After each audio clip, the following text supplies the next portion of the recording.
Okay, so we have this huge fig tree right here, and right next door, what happened here? Like this guy. I have no idea. It looks like he got stomped maybe when he was young, and he's just taking a little bit of time to grow still. But he is producing fruit, which, you know, it's a good sign that he's healthy and he wants to produce. But when they're so stunted, very often I would recommend actually picking these fruit off. Just gently take it off and allowing it to spend its energy on plant growth. You know, a lot of times you think, oh wow, you know, my mango tree that's 1 meter high is producing fruit, I get 2 mangoes. But sometimes that can come at the price of never having a good strong mango in the future, and just always coming short in terms of your production. Right. So a lot of times it's a lot better when your trees are small, just to pick off the fruit for the first couple of years, allow them to get big and strong and healthy, and then you'll get so much more in the long run. Nice. Nice. I'll just pull these guys off too.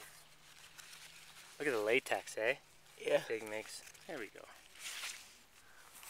Sweet. We've got tips and recipes for healthy living. So for fun and inspiration, come and join us in the raw food world. Welcome everybody, this is Matt Monarch with the Raw Food World TV show, coming at you in the garden of our place in Vilcabamba, Ecuador. And we have a very special guest today, again. Many of you remember last time we had Eve here. And we're with the fig trees, and he's helping me out with some different things. And I thought we would spread the wealth of this information. Yeehaw. Yeehaw. Hi Eve. Thanks for coming on again. Yeah, thanks for having me. Yeah. How things been going? Pretty good. Pretty quiet, but good. Cool, cool. And how's it up at your farm right now? Lovely. Just had a lovely rain, and now we got this beautiful sun, so everything's flourishing. My goats are big, fat, pregnant, just waiting for them to give birth. Life is good. Cool. You've had some volunteers since the last time we did a video from our videos, right? Yeah, Nicole came by and Gwyneth came by. Both were beautiful human beings, and I appreciate everybody who can come up and participate with me. Cool. I'd like to point out that Sparky's free. And Sparky's not interested in her, he's interested In the food. Yeah. Uh-oh. Lots of horse drama going on here the last 2 days. So we were talking about woofing and stuff right now. Maybe you could explain. Yeah, I was speaking a few days back about how I was willing workers on organic farms in New Zealand, and then some more of you were asking questions about that, and can we come and woof with you, and we don't accept woofers right now, but we know someone who does. Mr. Zender. Love to have people. Yeah. What does that involve? Like, if you want to share. Well, it involves coming up in the mountain, sharing our kitchen with us, having your own little room to stay in, or you know, nice little bed to stay in, and you pretty much are doing about 6 hours of work. We have lots of things to do, and you basically can choose from this or that, and participate in the garden, fencing, trail making, house building. You name it. Depends on how long you stay and what your interests are. We'll find something for you to do. Wow, you can learn a lot. So, if they are interested in that, they go to sacredsueños.com, right? Yeah, .wordpress.com. .wordpress.com. Yeah. Maybe we can put that down below.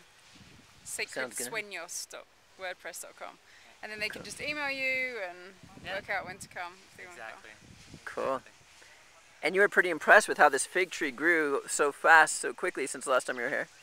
Super impressed. It's lovely. And look at all the little fruits on her. It's amazing.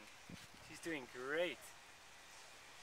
Right on. So you were explaining that some fig trees are bigger than others, and you kind of pointed out why. Maybe you could tell everybody.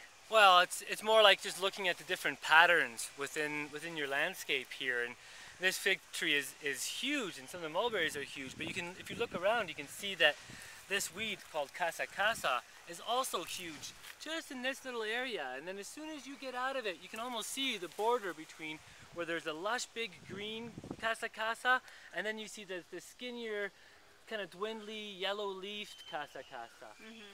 Obviously showing that this area here is a little hub of fertility and probably a concentration of water, because we are at the end of the dry season, and a lot of plants start going yellow around this time of year. This guy's not yellow. He's taller than me, and he's lush green. So obviously here's where you want to focus on planting those needy crops, planting the stuff you really want, those herbs you want to have close to your house anyway, and you don't need to give a lot of love to. And on those little yellow patches, that's where you focus on your nitrogen fixing plants, your dynamic accumulators. You focus on the plants that you're just pruning and creating the organic matter so that one day they look like this over there as well. Wow. So we got pretty lucky putting the fig trees right in this spot. Very lucky, yeah. Without even indeed. figuring it out. Yeah, now you just got to get rid of this casa casa, and as you're pulling it out, plant more stuff. And you can start your edible garden here. Call this your zone 0 and work your way out from here. So this would be a good place to plant like alfalfa and carrots and stuff like that? Alfalfa might not actually even need to be in this kind of soil, because alfalfa is a nitrogen fixer and it is a dynamic accumulator. It's drought tolerant as well, so it might be able to handle it more outside. The gotukola is good in here. The water loving plants, moisture loving plants are good for here. Stuff that really needs nutrients and doesn't give it.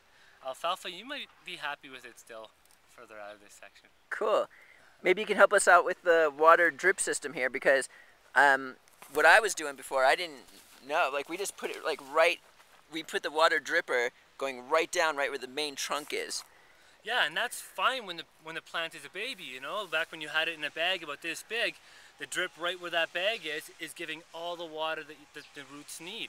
However, now that she's this big, her roots aren't where the stem is anymore. Her root hairs are spread out.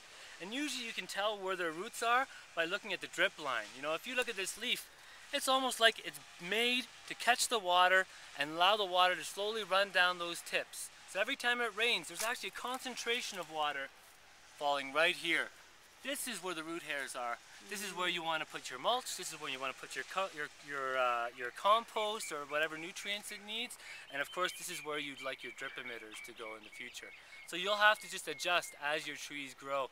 You'll have to adjust your system so that the emitters are where the root hairs are and not where the stem is. Wow, so the tree's pretty smart. He's like putting his leaves exactly where they need to be. You got it, yeah. The fig knows how to accumulate that water. Figs can handle large dry seasons, and when it does rain, they want to use that rain up as efficiently as possible, exactly. So they want to bring it to its roots. Right. Take it away. Wow. Wow, it kind of looks like hands now that you said that. Just catching it, yeah. Just catching it and then just allowing it to just feed itself.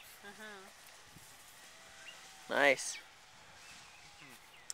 Beautiful. Thank you so much for coming to help us. Thanks for having me. Thanks for that amazing lunch. Oh yeah. We got zucchinis from our land today for the first time, and we made zucchini pasta with a spiruli, and then we made like a basil pesto sauce on it. It was really good. Yum. Cool. So maybe we could explain a little bit more about what's happening at your land, how your goal is to be self-sustainable completely 100% off your land, and that's it. Yeah, it's a long-term goal because, as I mentioned in the beginning, I purposely chose a degraded piece of land. So the first 5 years has been just focusing on building the soil, focusing on restoring fertility.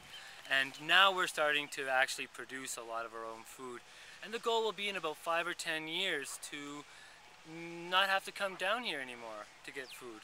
Maybe we'll have a few good neighbors who want to trade a pineapple for some peaches, but overall I'd like to produce everything within my zone, within about 1 or 2 hectares. Yeah, absolutely.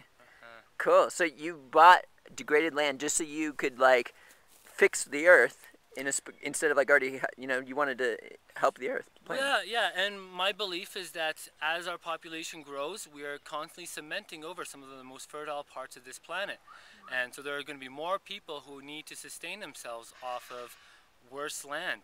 And as we start running out of petroleum stocks, fertilizers and pesticides and tractors become very difficult to get a hold of and to utilize. So we're going to have to find out how to take those horrible mountainsides and make them fertile. And that's why I've set up the Regenerative Andean Design Institute.